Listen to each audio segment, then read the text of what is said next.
Okay, next topic is doctrine of lapse. This rule was applied by the Governor General Lord Dalhousie to annex the Indian states. According to the doctrine of lapse, those rulers of India did not have their own child, did not have their own male child. If they died, then their territories taken by the British. And if a ruler had a hired child, means that child did not have a right to use the personal properties of the rulers.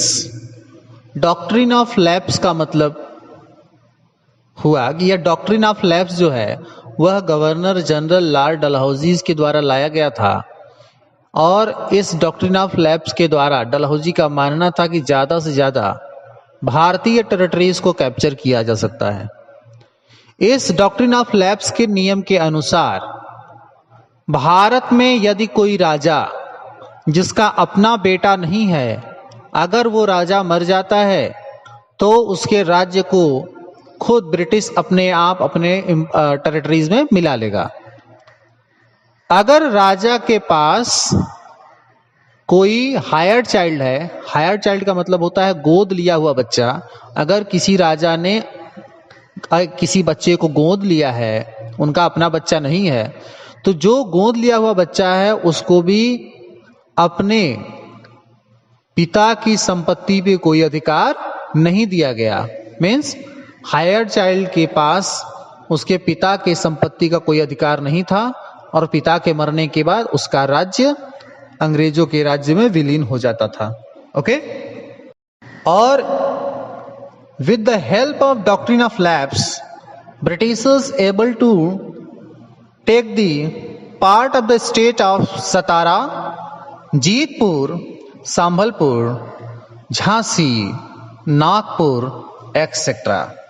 मतलब British ने इस doctrine of lapse के द्वारा बहुत सारे states जैसे सतारा, जीतपुर, संभलपुर, झांसी, नागपुर जैसे कुछ राज्यों को अपने टेरिटरीज में मिला लिया।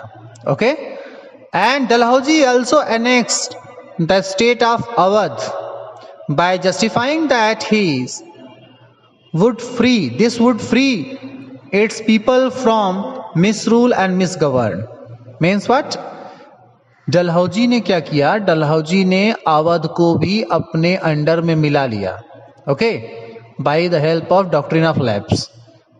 और उन्होंने अवध को ब्रिटिश टेरिटरीज में मिलाने के पीछे कारण क्या कहा? कारण लोगों से बताया कि वो लोगों को राजा के द्वारा मिस गवर्नेंस और मिस रूल से छुटकारा दे रहे हैं। मीन्स जो राजा था वो अच्छे तरीके से शासन नहीं कर रहा था, जिसकी वजह से उन्होंने उस टेरिटरीज को अपने टेरिटरीज में मिला लिया ताकि अच्छे से शासन हो सके। ओके।